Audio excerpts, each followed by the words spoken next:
Doit-on craindre les marchés boursiers dans le contexte où les taux d'intérêt pourraient augmenter? Euh, on aimerait donner de l'argent à notre enfant d'âge majeur. De quelle façon on procède? Les entreprises technologiques sont-elles surévaluées? Ce sont les trois questions auxquelles on répond aujourd'hui. Bonjour, bienvenue à notre 55e web émission. Mon nom est Philippe Veilleux, gestionnaire de portefeuille chez Médici. Je suis accompagné de Pierre-Olivier Langevin, également gestionnaire de portefeuille. Bonjour Pierre-Olivier. Bonjour Philippe, ça va bien? Très bien, merci. Donc, encore une fois, ce mois-ci, nous répondons à trois questions cette fois-ci de nos clients. On peut en faire bénéficier également tout notre auditoire. C'est des questions que plusieurs personnes se posent. Donc, sans plus tarder, débutons avec notre première question. Olivier, devrait-on craindre les marchés boursiers dans le contexte où les taux d'intérêt pourraient augmenter? Oh, c'est une question très large qui revient effectivement souvent. J'ai le goût de partager avec nos auditeurs quelques données de base avant de répondre à la question. Premièrement, les taux d'intérêt, ils étaient très, très, très bas il y a un an. Par exemple, une obligation canadienne 10 ans était à un rendement à maturité de 0,6 il y a un an. Et là, on a remonté, on est à 1,5, encore des niveaux très bas. À peu près même chose aux États-Unis. Là, les taux ont remonté aussi. C'est probable que dans la prochaine décennie, ils vont augmenter. Là. Ils sont vraiment très bas. On regarde du côté de la bourse, Philippe, les évaluations boursières, on est à peu près à 22 fois les bénéfices là, selon Value Line, qui est quand même une source très crédible. 22 fois les bénéfices, c'est 50 au-dessus de la moyenne historique. Là. D'habitude, on est à peu près à 15 fois, peut-être un peu plus, peut-être un peu moins. Donc, c'est des évaluations qui sont plus généreuses. Puis d'un autre côté, bien, on remarque, puis j'imagine, Philippe, tu as dû le remarquer toi aussi, là, mais on a beaucoup d'indices qui pourraient avoir de l'inflation en ce moment. Les primes d'assurance sont en hausse de 15-20 dans beaucoup de lignes différentes. On a eu récemment la manchette, là, le bois d'œuvre au Québec, le prix du bois d'œuvre qui augmente beaucoup. Euh, Au niveau du transport, les coûts de transport, les entreprises qu'on suit chez Médici se plaignent beaucoup que les coûts de transport sont en forte hausse. Euh, Aujourd'hui même, on est en train d'écouter un appel conférence de Costco, le détaillant. Puis il parle de pénurie de micropuces dans les objets, les produits électroniques. On parle de pénurie de conteneurs pour le transport. On parle d'inflation salariale. Donc, c'est tous des facteurs qui peuvent faire effectivement que l'inflation augmenterait et les taux d'intérêt augmenteraient aussi. Je Comme pense qu'il ouais, y a vas-y. deux camps qui s'affrontent, Pierre-Olivier. Il y a des gens qui disent que tous les postes d'inflation que tu as nommés, comme le bois d'œuvre, mais c'est des hausses qui pourraient être plus temporaires, alors que d'autres pensent que ces hausses-là seraient plus permanentes. Et c'est ces personnes-là qui craignent qu'il y ait de l'intervention, puis qu'il y ait finalement une hausse des taux d'intérêt. Euh, Est-ce Oui. que nous, on se positionne par rapport à ça ou il y a pas intérêt à se positionner puis prendre des décisions à cet égard-là? Ben, tu me connais bien, tu devances ma réponse. C'est que finalement, là, en investissement, en bon investisseur fondamental, il faut avoir un focus sur ce qu'on peut contrôler. Puis ce qu'on ne peut pas contrôler, l'inflation, on n'a pas vraiment de contrôle là-dessus. Qu'est-ce qu'on contrôle, nous, comme investisseurs? Là, c'est le choix de nos entreprises. S'assurer qu'on a des entreprises qui ont des avantages concurrentiels importants, durables. Puis généralement, lorsque c'est le cas, ces entreprises-là ont un pouvoir de négociation sur les prix. Donc, elles réussissent à repasser la facture à leurs clients s'ils ont des coûts intrants qui sont en forte hausse. Euh, une entreprise, par exemple, qui a un service où sa clientèle est absolument captive, elle ne peut pas se passer de ce service-là, bien, ça va être plus facile d'augmenter les prix si tu as 12 concurrents puis il y en a 6 là-dedans qui sont peu disciplinés. Bon, c'est sûr que si les taux d'intérêt montent avec le niveau des marchés, ça se peut que dans les 10 prochaines années, les rendements soient plus faibles en bourse. Mais à long terme, c'est quand même la catégorie, dans les grandes catégories d'investissement, c'est quand même celle-là qui a historiquement le plus rapporté. Donc, on pense que c'est la meilleure façon de lutter contre une érosion de notre pouvoir d'achat, une hausse des taux d'intérêt, une hausse de l'inflation, c'est de détenir des actions puis de détenir des bonnes entreprises exemplaires économiquement avec des avantages concurrentiels. Tu faisais d'ailleurs référence tout à l'heure là, au taux d'intérêt des obligations 10 ans. Je crois que tu disais 1,5 1,5 sur 10 ans, mais avec ce type d'investissement-là, on a des bonnes chances de voir notre pouvoir d'achat s'éroder à long terme. Ben oui, puis une obligation, c'est un taux fixe. Donc, si on a 1,5 pendant 10 ans, on n'a pas dans 2 ans la chance de. Tu sais, si les taux d'intérêt augmentent, on n'aura pas plus avec cette obligation-là. Tandis que l'entreprise, elle, si on achète des actions des entreprises qui est capable de repasser les prix, de refiler la hausse à ses clients, bien, vous allez en bénéficier à titre d'actionnaire. C'est beaucoup plus facile de lutter contre l'inflation si vous avez ce genre d'entreprise-là en portefeuille. Merci Pierre-Olivier. Bien, merci Philippe. La deuxième question, qui est une question qu'on t'a posée récemment dans les différentes revues de portefeuille que tu fais avec nos clients. La personne t'a demandé, j'aimerais donner de l'argent à mon enfant d'âge majeur, mais je ne suis pas trop certain de la façon de procéder. Oui, on se fait régulièrement poser cette question-là. On a des clients qui ont un patrimoine financier intéressant et arrivent à la conclusion qu'ils ne pourront pas dépenser tout cet argent-là de leur vivant. Puis à ce moment-là, ils se disent, bon, bien, au lieu de donner cet argent-là en héritage à mes enfants au moment de mon décès, peut-être que ça serait mieux que j'en donne une partie maintenant. J'ai des enfants qui ont des besoins financiers importants, ils ont des jeunes enfants, ils veulent s'acheter une maison, etc., etc. Donc, ils se disent, cet argent-là pourrait peut-être mieux leur servir immédiatement. Dans ce contexte-là, la question souvent porte sur des considérations fiscales et non sur un enjeu de est-ce que je peux me le permettre? Mais oui, c'est une question qu'on doit quand même se poser.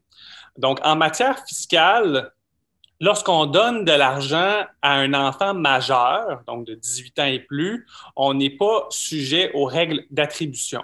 Les règles d'attribution, c'est quoi? C'est quand vous donnez de l'argent à une personne qui vous est liée, un enfant mineur ou votre conjointe.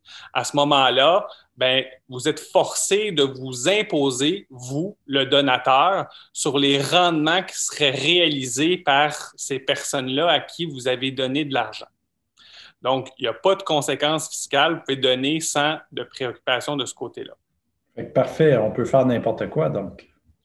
Pas tout à fait. Il faut quand même faire attention. Lorsque vous faites un don, vous êtes réputé disposer de votre bien à sa juste valeur marchande, c'est-à-dire que si vous avez un portefeuille d'actions puis vous transférez des actions à votre enfant, par exemple, à ce moment-là, vous devez déclarer votre gain au moment du transfert. Mm-hmm. Donc, il est plus simple souvent de vendre vos actions puis de donner l'argent en argent comptant.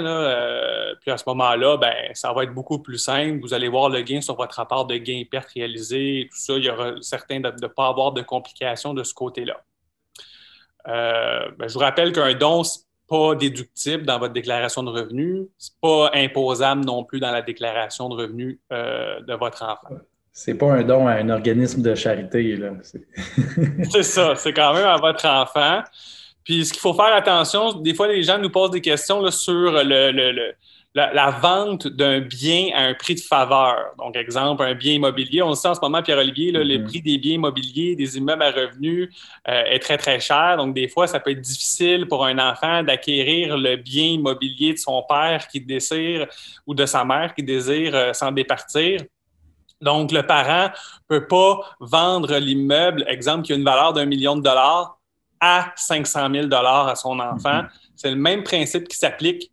Le parent va être réputé avoir disposé de son immeuble à sa juste valeur marchande, donc il va devoir s'imposer sur 1 million de dollars. Puis si vous faites ça, l'enfant, lui, va être réputé de l'avoir acquis à 500 000. Donc, lui aussi va devoir payer là, la différence entre 500 000 et 1 million. Donc, il va avoir une double imposition, là. Non, ça, on ne veut pas ça. Hein? Non. Il y a des stratégies qui existent là, pour faciliter le transfert de ces immeubles-là à vos enfants. Vous pouvez les voir avec votre fiscaliste, mais ce n'est certainement pas de les vendre à un prix de faveur.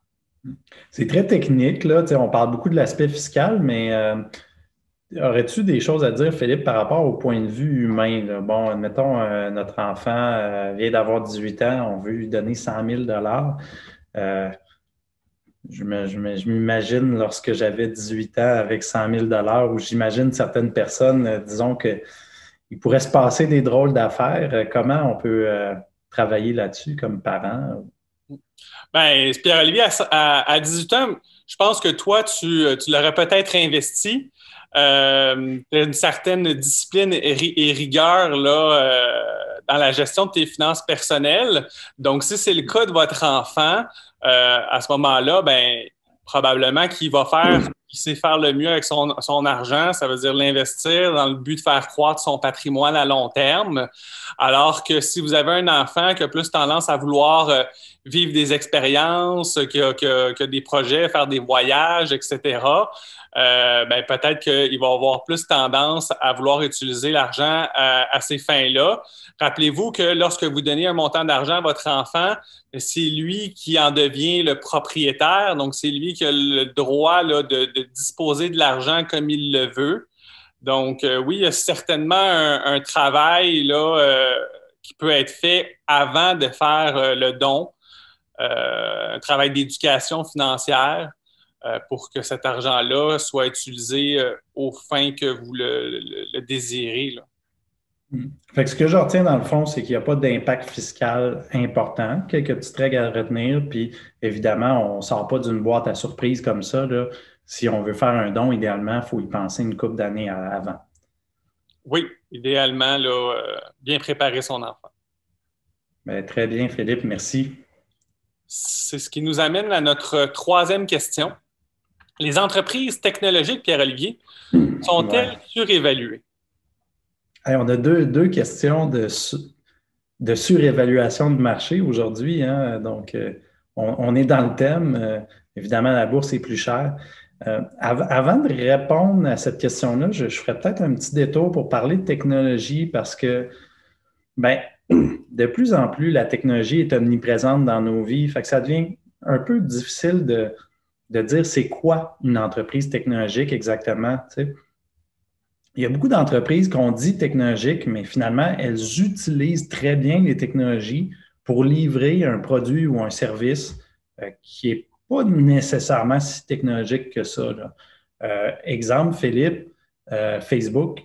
Facebook, c'est essentiellement une entreprise de communication qui vend de la publicité à des annonceurs. Bon, elle utilise super bien la technologie pour le faire, mais est-ce que on peut dire que Facebook est une entreprise technologique? Bien, la ligne est peut-être floue un peu.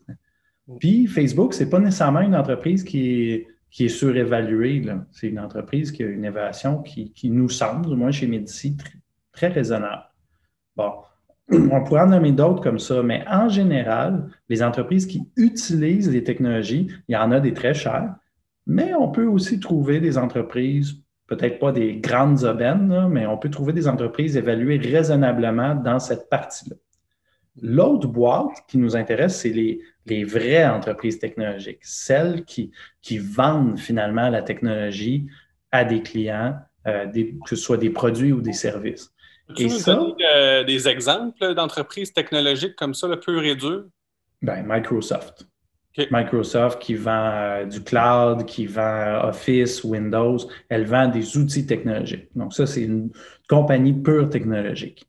Mais il y en a plusieurs des entreprises comme ça, là, vous connaîtriez même pas les noms, là. Il y en a plus de 200. Là. C'est des entreprises qui ont des services nouveaux. Souvent, c'est des logiciels. Puis elles font quelque chose qui est souvent dans le cloud, qui est révolutionnaire, qu'on n'aurait pas pensé il y a 10 ans. C'est des entreprises souvent qui ont des évaluations boursières de plus qu'1 milliard de dollars puis qui sont aujourd'hui déficitaires. Ça, il y en a beaucoup. Puis ce n'est pas évident de dire si elles sont surévaluées ou sous-évaluées parce que ces entreprises-là, étant plutôt émergentes, elles dépensent beaucoup de façon discrétionnaire. C'est-à-dire que, par exemple, pour acquérir une clientèle, ils vont dépenser en publicité, en marketing. Pour une plateforme informatique qui est assez récente, ils vont encourir beaucoup de dépenses de recherche et développement. Donc ça, la publicité, marketing, recherche et développement, c'est tout passé en dépenses, ça, à l'état des résultats. Alors souvent, il faut, à titre d'investisseur, faire des ajustements à l'état des résultats pour se dire c'est quoi la profitabilité réelle que l'entreprise peut générer si elle était déjà à l'échelle, cette entreprise-là. Puis Et ça, là, si on je se rend comprends bien, compte. Pierre-Olivier, c'est que on fait plus d'estimés, il y a plus d'estimation, il y a plus place à erreur à ce moment-là. Ben, c'est là, c'est place à erreur, là, c'est là que tu mets le doigt sur le bobo. Tu sais, on va regarder une entreprise qui a 15 milliards de capitalisation boursière, qui fait 1 milliard de revenus, qui ne fait pas de profit. Bon, c'est une entreprise à 15 fois les revenus. Si cette entreprise-là fait 30 de marge de profit dans 5 ans, 10 ans, ben là, on serait à 50 fois ces profits-là, tu sais, les profits d'aujourd'hui ajustés. C'est des ratios qui sont très élevés, ça. Donc, il y a beaucoup de trucs qu'on doit assumer. Puis, veut pas, comme investisseur fondamental, dès qu'il y a de l'incertitude, on veut plus de marge de sécurité. On veut être plus conservateur. Alors que ces titres-là ont des ratios qui sont très élevés. Fait que peut-être, oui, qu'il y a des entreprises là-dedans qui vont être des francs succès, puis qui vont finalement avoir prouvé qu'ils étaient sous-évalués aujourd'hui, mais il y aura des flops aussi. Fait que la réponse courte, Philippe, je m'excuse, j'ai été un peu long, là, mais la réponse courte, c'est qu'il y a probablement beaucoup de surévaluation, mais il y a probablement des bons joueurs là-dedans qui vont émerger, puis qui ne sont pas si chers que ça. Puis d'être capable de départager lesquels, c'est très difficile en ce moment. Ben, merci beaucoup, Pierre-Olivier. C'est ce qui conclut notre 55e web émission. Merci de nous avoir écoutés. Si vous avez des questions, n'hésitez pas à nous les faire parvenir au info@gpsmedici.ca. Merci, Pierre-Olivier. Merci, Philippe.